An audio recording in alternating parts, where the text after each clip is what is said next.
Hi guys, welcome back to drama hubs. നമ്മൾ ഇന്ന് ഈ ഡ്രാമയുടെ സെക്കൻഡ് പാർട്ടാണ് കാണാൻ പോകുന്നത്. കഴിഞ്ഞ പാർട്ടില് നമ്മൾ കണ്ടത് ടോമിയുടെ അമ്മ ഹീറോയെ കാണാൻ വരുന്നുണ്ട്. ഇവര് തമ്മിൽ എന്താണ് ബന്ധമെന്ന് അറിയില്ല. ഹീറോ ടോമിയുടെ അമ്മയെ കണ്ടതും വളരെ ഹാപ്പി ആകുന്നുണ്ട്. അവന് വേണ്ടിയുള്ള ഫുഡുമായിട്ട് വന്നതായിരിക്കും അവര്. എത്ര നാള് നീ എന്നെ ഇങ്ങനെ ശല്യപ്പെടുത്തിക്കൊണ്ടിരിക്കും, ഒരു കല്യാണം കഴിക്കാൻ പറഞ്ഞാൽ കേൾക്കോ എന്ന് അവരവനെ വഴക്ക് പറയുന്നുണ്ട്.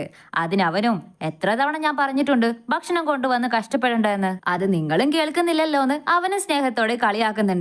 ഇവരിത് കേട്ട് ശരി ശരി നിന്റെ തമാശ, വന്നിരുന്ന് ഫുഡ് കഴിക്കാൻ നോക്കട്ടെ എന്ന് പറയും. ടോമിയുടെ അമ്മയും ഹീറോയും തമ്മിൽ എന്താണ് ബന്ധമെന്ന് അറിയില്ല, അത് വഴിയെ നമുക്കറിയാം. നെക്സ്റ്റ് ഡേ ഹീറോ വർക്കിന് വരുമ്പോ ഇവന്റെ കൂടെ വർക്ക് ചെയ്യുന്ന ഇവന്റെ ഫ്രണ്ട് വന്ന്, ഇന്നലെ കടത്തിന് ക്യാഷ് കൊടുക്കുന്ന നിറയെ പേര് നിന്നെ അന്വേഷിച്ചു വന്നിരുന്നു, നീ ഇവിടെ വർക്ക് ചെയ്യുന്നത് നിർത്തിയെന്ന് പറഞ്ഞ് ഞാൻ അവരെ പറഞ്ഞയച്ചിട്ടുണ്ട്, എന്തിനാണ് അവര് നിന്നെ തേടി വരുന്നതെന്ന് ഫ്രണ്ട് ചോദിക്കുവാണ്. ഇവനും ഫ്രണ്ട് അവരെ പറഞ്ഞു വിട്ടതിൽ കുറച്ച് ആശ്വാസമാകുന്നുണ്ട്.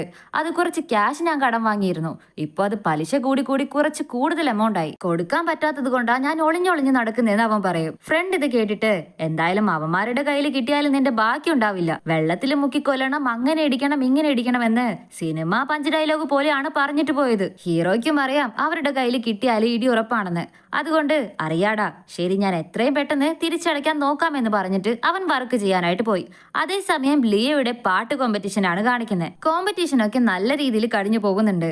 അവരുടെ ടീമിന് ഫസ്റ്റ് പ്രൈസ് അടിക്കാൻ പറ്റിയില്ലെങ്കിലും സെക്കൻഡ് പ്രൈസ് കിട്ടുന്നുണ്ട്. കുറച്ചു നേരത്തിനുള്ളിൽ കൂടെ വന്ന എല്ലാവരും ബാഗൊക്കെ പാക്ക് ചെയ്ത് തിരികെ വീട്ടിലേക്ക് പോയി. ഹീറോയിൻ ഞാൻ എന്റെ അമ്മയെ കണ്ടിട്ട് വരാമെന്ന് അവരുടെ കൂടെ വന്ന് ചേച്ചിയോട് പറയാണ്. അവരും മനസ്സിലാക്കി, ശരി നിനക്ക് എന്ത് ഹെൽപ്പ് വേണമെങ്കിലും എന്നോട് ചോദിക്കണമെന്ന് പറഞ്ഞിട്ട് പോകും. ഇപ്പോ ഇവളെ കൂട്ടിക്കൊണ്ടു വന്ന ലേഡിയുടെ കൂടെയാണ് ഇത്ര നാൾ അവള് താമസിച്ചിരുന്നത്. ഇപ്പൊ അവരെ തിരികെ പോയത് കാരണം ഇവൾ ഒറ്റയ്ക്കായി. ആ സമയത്താണ് ടോമിയുടെ അമ്മ കോള് ചെയ്ത്, വാ മോളെ ചുമ്മാ കറങ്ങാൻ പോകാമെന്ന് പറഞ്ഞ് വിളിക്കുന്നത്.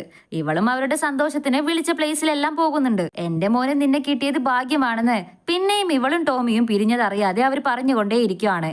ഇനിയും പറയാതിരിക്കുന്നത് ശരിയല്ലെന്ന് അവൾക്ക് മനസ്സിലായി. അതുകൊണ്ട് ഞാനും ടോമിയും ബ്രേക്കപ്പ് ആയ ആന്റി, പക്ഷെ ഞങ്ങൾ നല്ല ഫ്രണ്ട്സ് ആയിട്ടാണ് ഇപ്പോൾ ഉള്ളതെന്ന് ഹീറോയിൻ പറയും. പക്ഷെ അവന്റെ അമ്മ അത് കേട്ട് വിഷമിക്കാനോ ദേഷ്യപ്പെടാനോ നിൽക്കാതെ, ശരി ഫ്രണ്ടായിട്ടെങ്കിലും ഇരിക്കുന്നുണ്ടല്ലോ, അതിലെ വളരെ സന്തോഷമെന്ന് പറഞ്ഞിട്ടേ, സാരമില്ല മോളെ, നീ ഇപ്പൊ എന്റെ ഫ്രണ്ട് അല്ലേ, അതുകൊണ്ട് എന്ത് വേണമെങ്കിലും നിനക്ക് എന്നോട് ചോദിക്കാൻ പറയാമെന്ന് പറയും. ഹീറോയിൻ ഒന്ന് മടിച്ചിട്ട്, ഇപ്പൊ ഞാൻ ഇവിടെ തനിച്ചാണല്ലോ, അതുകൊണ്ട് ആദ്യം എനിക്കൊരു ജോലിക്ക് പോകണം, അടുത്ത് തന്നെ നല്ലൊരു വീട് നോക്കണമെന്ന് അവള് ഫീൽ ആയിട്ട് പറയാണ്. അമ്മയെ ഇത് കേട്ട്, ശരി എന്റെ കൂടെ വാ, നീ പെട്ടിയും എല്ലാം എടുത്തിട്ട് എന്റെ അടുത്തേക്ക് വാ എന്ന് പറഞ്ഞ് നേരെ അവളെ അവരുടെ വീട്ടിലേക്ക് തന്നെ കൂട്ടിക്കൊണ്ടുപോയി. വേറെ വീട് കിട്ടുന്നവരെ നിനക്ക് ഇവിടെ തന്നെ താമസിക്കാമെന്ന് അവര് പറയും.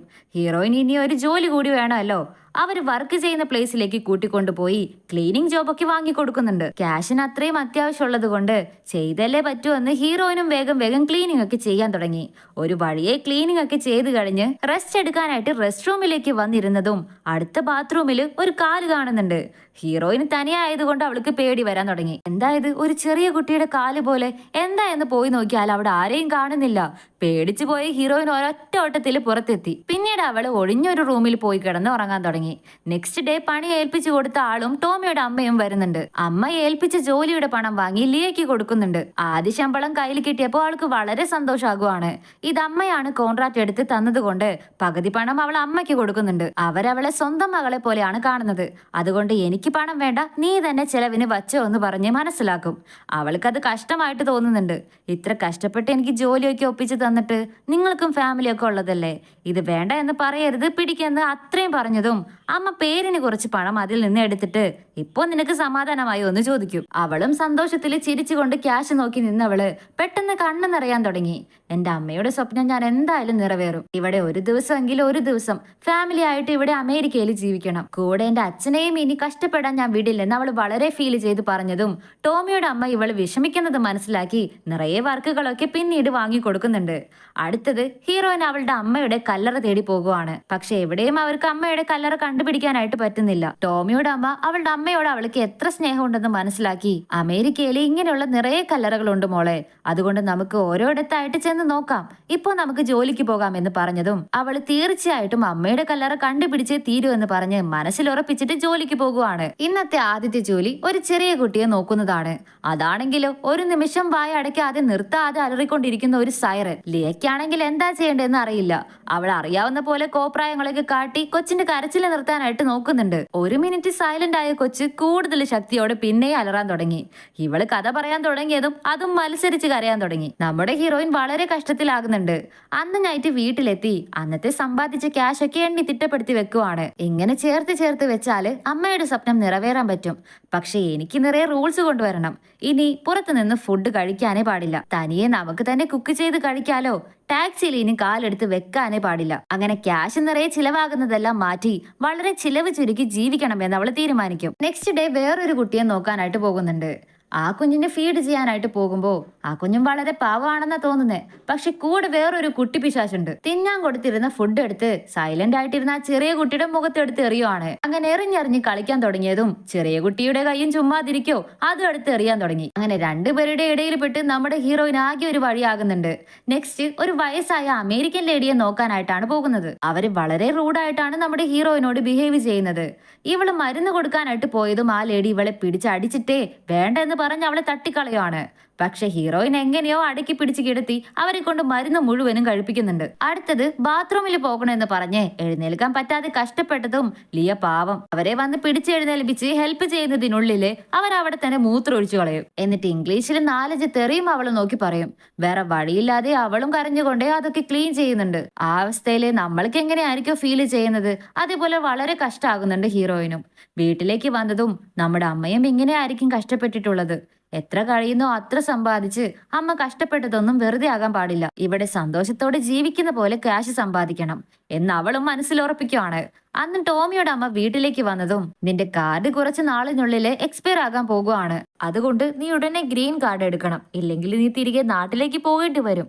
പക്ഷെ ആ കാർഡ് കിട്ടണമെങ്കിൽ നീ ഒരു കല്യാണം കഴിക്കണമെന്ന് പറഞ്ഞതും ഇത് കേട്ട ഇവള് മൂഡ് ഓഫ് ആകുന്നത് കണ്ട് ഇവിടെ ജീവിക്കാൻ ഞാനും ഒരു കല്യാണം കഴിച്ചിരുന്നതാ. ഇവിടെയുള്ള ഒരു കല്യാണം ചെയ്താലേ സിറ്റിസൺ ഗ്രീൻ കാർഡ് കിട്ടുമെന്ന് പറയുവാണ്. ഇത് കേട്ട ഹീറോയിൻ ഷോക്കായി. അയ്യോ കല്യാണോ? വീട്ടിലറിഞ്ഞാല് പ്രശ്നാകും. അത് പറ്റില്ല ആന്റി എന്ന് പറയാണ്. ഇല്ല മോളെ, ഗ്രീൻ കാർഡ് കിട്ടിയതും അവനെ ഡൈവോഴ്സ് ചെയ്ത് നീ ആരോ അവനാരോ എന്ന് കരുതി ജീവിക്കാൻ തുടങ്ങാം. ഇത് വെറും ഒരു അഡ്ജസ്റ്റ്മെന്റ് കല്യാണമാണെന്ന് അവളെ പറഞ്ഞ് മനസ്സിലാക്കാനായിട്ട് നോക്കുന്നുണ്ട്. ഇവളും വേറെ വഴിയില്ലാതെ കല്യാണം കഴിക്കാമെന്ന് സമ്മതിക്കും. നമ്മുടെ നാട്ടിൽ ആധാർ കാർഡ് എത്ര മുഖ്യമാണോ അതേപോലെ അവരുടെ നാട്ടില് green card. So green card കിട്ടുന്നവരെ കുറച്ച് ക്യാഷ് അധികം സമ്പാദിക്കാമെന്ന് കരുതി കിട്ടുന്ന ജോലിയെല്ലാം അന്വേഷിച്ച് ഒരിടത്ത് വന്നതും അവിടെ ഉണ്ടായിരുന്ന ഒരു കിളവൻ ഒരു ചെറിയ ഡ്രസ്സ് എറിഞ്ഞു കൊടുത്തിട്ട് ഈ ഡ്രസ്സ് ഇട്ടിട്ട് നീ ഡാൻസ് കളിക്കണം, എന്നാലേ നിന്റെ നെക്സ്റ്റ് ബാറിലേക്കെല്ലാം സെലക്ട് ചെയ്യൂ, നിനക്ക് നിറയെ ക്യാഷും കിട്ടുമെന്ന് പറഞ്ഞതും ഹീറോയിൻ ഇത് കേട്ട് കലിയായി. ആ ഡ്രസ്സ് അയാളുടെ മുഖത്ത് വലിച്ചെറിഞ്ഞിട്ട് ദേഷ്യത്തിൽ അവള് പെറുപെറുത്തിട്ട് വീട്ടിലേക്ക് നടന്നു പോകുവാണ്. ഇവിടെ ഹീറോ ടോമിയുടെ അമ്മയെ കാണാൻ വേണ്ടി അവരുടെ വീട്ടിലേക്ക് വന്നിട്ടുണ്ട്. അമ്മയും കുറച്ചു നേരം വെയിറ്റ് ചെയ്യടാ, ലിയ ഇപ്പൊ വരും, കണ്ടിട്ട് പോകാമെന്ന് പറഞ്ഞ് വെയിറ്റ് ചെയ്യിപ്പിക്കുവാണ്. അവനും കുറെ നേരം വെയിറ്റ് ചെയ്യുന്നുണ്ട്. ലിയയെ കാണുന്നില്ല. വർക്കുണ്ടമ്മേ, പിന്നീട് ഒരിക്കലും കാണാമെന്ന് പറഞ്ഞിട്ട് അവനും ഇറങ്ങിപ്പോകും. ഇവിടെ ലിയ ആണെങ്കിൽ അതേസമയം ശോകത്തില് വീട്ടിലേക്ക് നടന്നു വന്നുകൊണ്ടിരിക്കുവായിരിക്കും. മുകളിലത്തെ നിലയിൽ താമസിക്കുന്നവര് വേസ്റ്റ് വെള്ളം താഴേക്ക് കൊട്ടിയതും അത് നേരെ ഇവളുടെ തലയിലാണ് വന്ന് വീഴുന്നത്. ഓൾറെഡി ദേഷ്യത്തിലായിരുന്ന അവള് കൂടുതൽ ടെൻഷനായി നല്ല തെറി പറയാൻ തുടങ്ങി. ആ സമയത്താണ് ഒരുത്തൻ വന്ന് അവളെ കൂട്ടിയിടിക്കുന്നത്. നോക്കിയാൽ പിന്നെയും നമ്മുടെ ഹീറോ. ഈശ്വരൻ, ഞാൻ ആരെയാ ഇന്ന് കണി കണ്ടത്? ഇന്ന് നിന്നെ കാണണമെന്നായിരുന്നു എന്റെ വിധി. ഏത് കുഴിയിൽ നിന്നാ നീ എണീറ്റ് വന്നിരിക്കുന്നേ? എന്ത് നാറ്റാ അത്? എന്റെ ഡ്രസ്സ് മുഴുക്കെ നാശാക്കി. നിന്നെ നിർത്തി കത്തിക്കണ്ടെങ്കിൽ എന്റെ മുമ്പിൽ നിന്ന് പോയേക്കെന്ന് പറഞ്ഞ് അവ നിർത്താതെ വായിൽ വന്നതൊക്കെ പറഞ്ഞിട്ട് നടന്നു പോകുവാണ്. വായടഞ്ഞു പോയ ഹീറോയിനും സൈലന്റ് ആയി വീട്ടിലേക്ക് വരുന്നുണ്ട്. കുളിച്ച് കുറച്ചു നേരം റിലാക്സ് ആയിട്ട് റെസ്റ്റ് എടുക്കാമെന്ന് വന്നാല് ടോമിയോട് അമ്മ വന്ന് പിന്നെയും പ്രഷർ കയറ്റുന്ന പോലെ ഒരു സുന്ദരൻ പയ്യൻ നിന്നെ കാണാനായിട്ട് വെയിറ്റ് ചെയ്ത് നിൽക്കുമായിരുന്നു, നീ ആ വെറുതെ മിസ്സാക്കിയതെന്ന് പറയും. ഇവളത് കേട്ടിട്ട് ചുമ്മാ ഇരി ആന്റി, ഇന്ന് എന്റെ ദിവസമേ ശരിയായില്ലെന്ന് പറഞ്ഞ് അവള് പിറുപിറുത്തിട്ടേ കിടന്നുറങ്ങാൻ തുടങ്ങി. പിറ്റേ ദിവസം രാവിലെ അമ്മ വന്ന് നിനക്കുള്ള പയ്യന്മാര് റെഡിയാണെന്ന് ഏജൻസിക്കാര് വിളിച്ചു പറഞ്ഞിട്ടുണ്ട് മോളെ, വാ നമുക്ക് പോകാമെന്ന് പറഞ്ഞ് ഒരു ഏജൻസിയിലേക്ക് കൂട്ടിക്കൊണ്ടുപോയി. അവരും കല്യാണം കഴിക്കാൻ റെഡി ആയിട്ട് നിൽക്കുന്ന പയ്യന്മാരുടെ ലിസ്റ്റ് കൊടുത്ത് ഓരോരുത്തരായിട്ട് വിളിക്കാൻ തുടങ്ങി. പക്ഷെ വരുന്നതൊക്കെ തട്ടിപ്പോകാൻ റെഡി ആയിട്ട് നിൽക്കുന്ന തൈക്കിളവന്മാര്. ഒരാള് ചുമച്ച് ഇപ്പോഴേ കാറ്റ് പോകുന്ന രീതിയിലാണ് വന്നിരിക്കുന്നത്. അടുത്തത് വന്നിരിക്കുന്നത് ഒരു സൈക്കോ. നീ എന്നെ കെട്ടിയില്ലെങ്കിൽ നിന്നെ തട്ടിയിട്ട് ഞാൻ വേറെ കെട്ടുവെന്ന് പറഞ്ഞ് തോക്ക് കാട്ടിയൊക്കെ ഭീഷണിപ്പെടുത്തുന്നുണ്ട്. അയ്യോ, എന്റെ ഒരു കല്യാണം കൊണ്ട് എന്റെ കാറ്റ് പോകുമെന്ന് ഹീറോയിൻ കരയാൻ തുടങ്ങിയതും അമ്മ എഴുന്നേറ്റ് പോയി അയാളെ അടിച്ച് ഓടിച്ചു വിടും. അടുത്തത് ഒരു കിളവൻ. ലിയെ ഇപ്പോ തന്നെ കെട്ടാൻ മുട്ടി നിൽക്കുന്ന പോലെ. അയാളുടെ നോട്ടമേ ശരിയല്ല. കിളവ എഴുന്നേറ്റ് പോയില്ലെങ്കിൽ അടിച്ച് പല്ല് കൊഴിക്കുമെന്ന് പറഞ്ഞിട്ട് അമ്മ അയാളെ അടിച്ച് ഓടിച്ചു വിടുവാണ്.